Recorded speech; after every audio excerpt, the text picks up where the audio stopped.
group of left-wing South Korean students went against the wishes of the South Korean government, and one of them decided that to show their support for the idea of reunification of the Korean Peninsula, she was going to walk across the demarcation line at the Panmunjom Truce Village between the North and the South, and the North Koreans invited a small group of journalists from Beijing to cover this event. So they flew us in a special plane, an old Russian propeller plane, and we followed this young student around. The North Koreans organized huge adoring crowds, cheering her, weeping, and then she went across and was arrested by the South Korean government and spent 3 years in jail. So that was my first trip, and then in 1992, the Reverend Billy Graham, the well-known Christian evangelist, counselor to many American presidents, managed to get an invitation to North Korea, and the North Koreans said, you can bring one news organization, and he was friendly with the president of CNN, so they said CNN could come,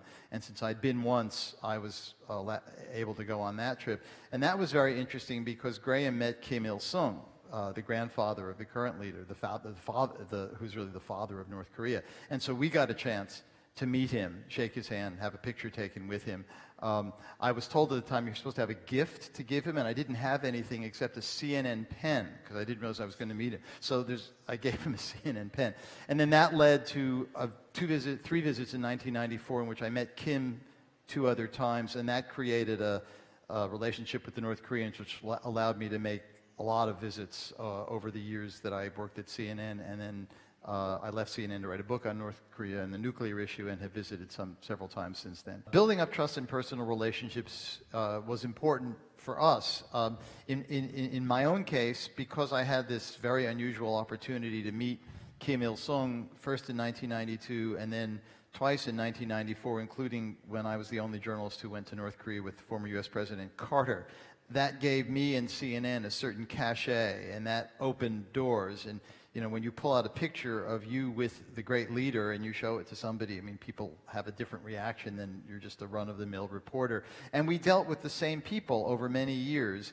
And so while, you know, as a journalist, they're very conscious of their image, and they know that what you report is going to shape how people see them. And so they try to control that part. But what I found is privately, I was able to have very candid conversations on policy issues at a much higher level, for example, than I ever did during the many years I was based in China.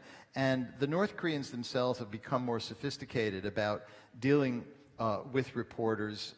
It's been a kind of mutual learning process. So in 2010, for example, the Associated Press was allowed to open a Pyongyang bureau. I believe the French news agency AFP has a bureau there, as well as long-standing, you know, the Russian news agencies, the Chinese TV, and so on. It's still very tightly controlled.